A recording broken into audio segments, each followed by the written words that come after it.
I'll tell you who you get. Who? You get Dorian, the bad guy that put the mask on in the first movie. Because that motherfucker got shot like 70 times and then spit the bullets back out at the guys that shot him. Yeah, he also walked into that friggin' club like he just had a fucking stroke as well. No, there's a lot of cool shit you can do with that though.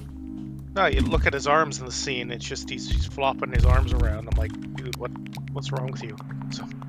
So like the third one on the list, pretty tame compared to everything else that happens afterwards. Honestly, I love Austin Powers. Like, those are some of my favorite movies. So I would pay good cash money for Austin Powers to be in there because I would want him to be, and this is going to sound like a dumb mechanic, but I would love it. I would want him to be a parry character, where basically the way it would work is like you would go to hit him, and you know, like that little bit with the music where it's like da da da da, like that little bit. It would be like it'd be like him doing that pose, and like if you hit it at the right moment, he poses out of the way of damage. That would be so fucking cool. Like you hear that da, and he just like he does like a jump in the air and gets out of the way or some shit. All right, this is gonna cause some ire from two people here. I have never seen an Austin Powers movie. I'll say that some of the humor in them is aged like kind of rough in some places, but the vast majority of those movies still hold up, and they cut them off exactly where they needed to, because the third one's still pretty fun. Oh yeah, that's good. So two people make that three. God damn it, Andy. Yeah, like they're good movies. We'll have to watch them one day because we're gonna get you through those. Yep. Like you'll watch them, and these things haven't aged well. I mean, it's not like he's in there running around calling everybody the F slur or something like that. He's just there's some weird shit in it.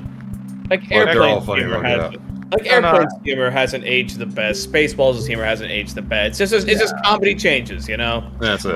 Well, the thing is, I was listening to one guy, and he actually said that Austin Powers' humor being the way it is actually kind of helps the movie a bit, because he's a man out of time acting the way he's acting, so it just syncs up well. Like I'll never forget watching the first movie, and it gets to the part with the fembots and like how he defeats them. People were dying in the theater I was in. Like, it was amazing. Oh yeah, that shit where he just like throws the fucking hip on, and he's just like, "Yeah, man, let's get it." That shit was amazing. And they just blow up. I love everything about that. Like, I love those movies, and like Mythos said, they did 3 of them, and then they were done. And that was enough. They didn't come back. Good. Like, they got Beyonce in there and Michael Caine and all kinds of cool shit, and then it's done. We're done. We're getting out. And it still has like one of my favorite lines in a movie ever, where it's like Michael Caine's over there. He's like, "I only hate 2 things in this world. It's like people who can't accept others for their diverse differences that make this world great, and the bloody Dutch." I'm like, you can't bring that shit at me like that. Trust the bloody Dutch. Duality of man. That is it. Like, God, that movie's great. It's a shame those Belgians made you so damn evil. There's another one. We got Debo from Friday. So if you've not watched the Friday movies, and I highly recommend those. Those movies are so fucking funny. Oh, that's Tiny. What's his name? The actor Tiny. Tiny. Yeah. Bruce Lister. Yeah. Like, he appears as Debo in this movie, and Debo is a menace to everything. He is a menace to God and man and beast. Like, he can just beat the shit out of everybody. Like, he legit just walks up on a dude that's sitting in somebody's garage, like in their driveway hanging out, walks up on him, says, "Nice bike," and hits that motherfucker so hard he lands in the street, and then takes his bike and drives off. Why? Because Debo's fucking, like, huge. He can get away with that shit, and nobody can tell him no. Like, you can't deal with Debo, so he's just gonna run your shit whenever he wants it. You know what? Let me try something here because we're going down with these. If I highlight these, does it pop up on the stream? It should. Let's see. Yep. Okay, I'm going to do that as we go along so people can kind of keep up with where we are. Okay, so the next one we got Eric Brooks, also known as Blade from the Blade movies, which I would love that because I legit enjoyed all 3 Blade movies. So this is where I had to explain part of this list. Mm-hmm. this is not necessarily properties Warner Brother owns right now in their entirety. This list is made up of shit that they had something to do with and could probably finagle the rights for. Like, they were the ones that made Blade. They have a claim to it. They could probably work something out with Disney, you know? The claim is strong.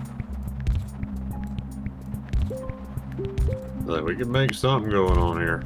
Yeah, I just want to see Blade get more love. I think he's a cool character, and I want to see his movie do well with Marshall Ali, but they keep rewriting the damn thing, so... I'm telling you, Giancarlo Esposito is going to be Dracula.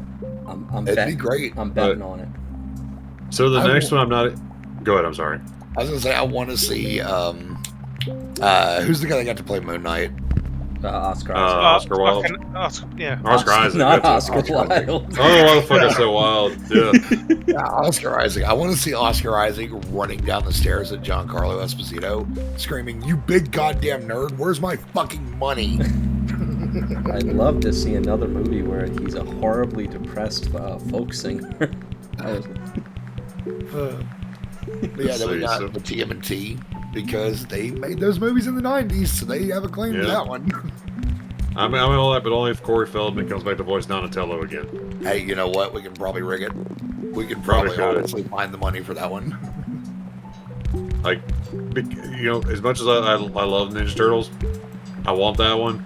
We're not gonna go too deep in that one because I think TMNT is just too self-explanatory. You know? It's everybody knows TMNT. If you don't, I'm sorry, you are completely media illiterate. The only thing that I want is just because of the movies they made in the 90s is I want the samurai that they replaced from the third movie to show up as like alternate costumes. Yes. I'm iffy. I understand this like a dream list, but I have to be the realist. I have to be the cold shoulder realistic here.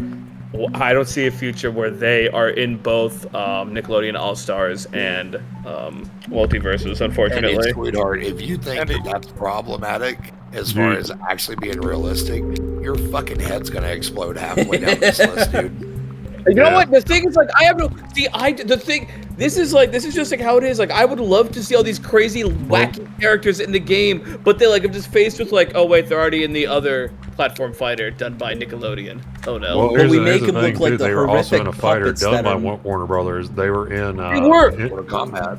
Or Injustice. Yeah you're right. Injustice. They were in Injustice where, like, they showed up with, like, Hellboy and all these other stuff. And, like... Okay, you're right. I eat my words. For that's why I say, like...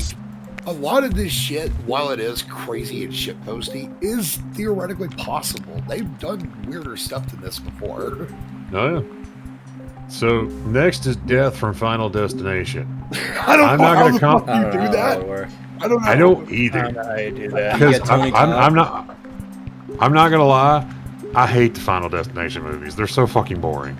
Yep. Like, I can't get behind them. It's like the only time I ever said, oh, in a movie watching Final Destination is I think it was like the 18th one where the guy dies in the drive-thru by the engine block going through his head.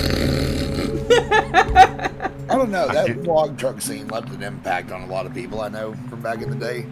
Where, like, they still kind of get nervous behind log trucks to this day. I see. I can't say anything on that because I've been a trucker for a good chunk of my life, and like that's something you worry about as a trucker sometimes. Where it's like, oh Lord, I hope my shit's tied down.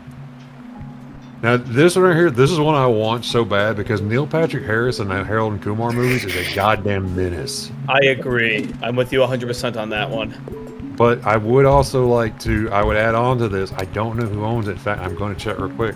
I want him as Dr. Horrible from Dr. Horrible Sing-Along blog. I mean, we looked into it, and unfortunately Disney owns the rights to Doogie Howser, so we couldn't get it for that. Yep. Damn, that would suck.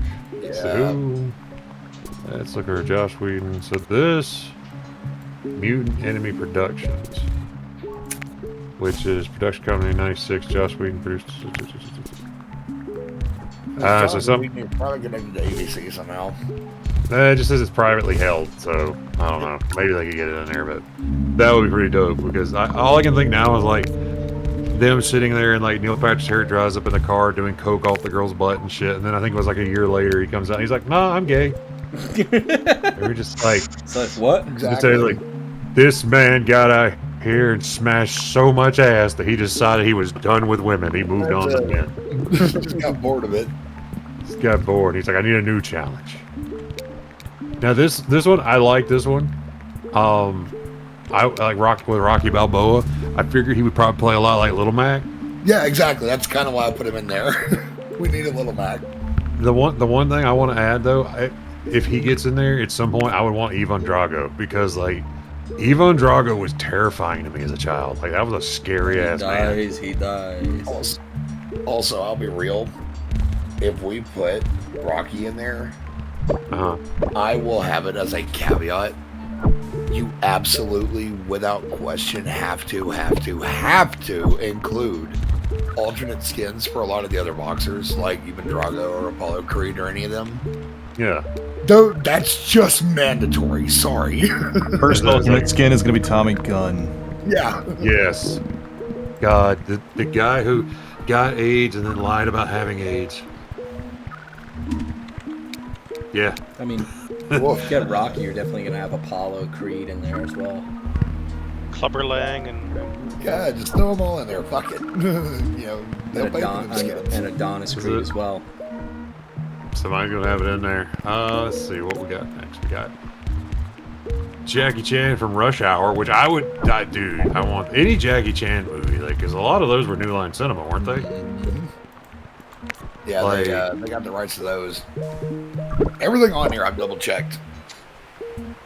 You were very thorough in your research, sir. Yeah, this shit may be like 3 or 4 steps removed from Warner Brothers, but they technically own it. So Shazam is like the one I could see coming on the most. Like I could see that one actually being a character in the future. Very easily.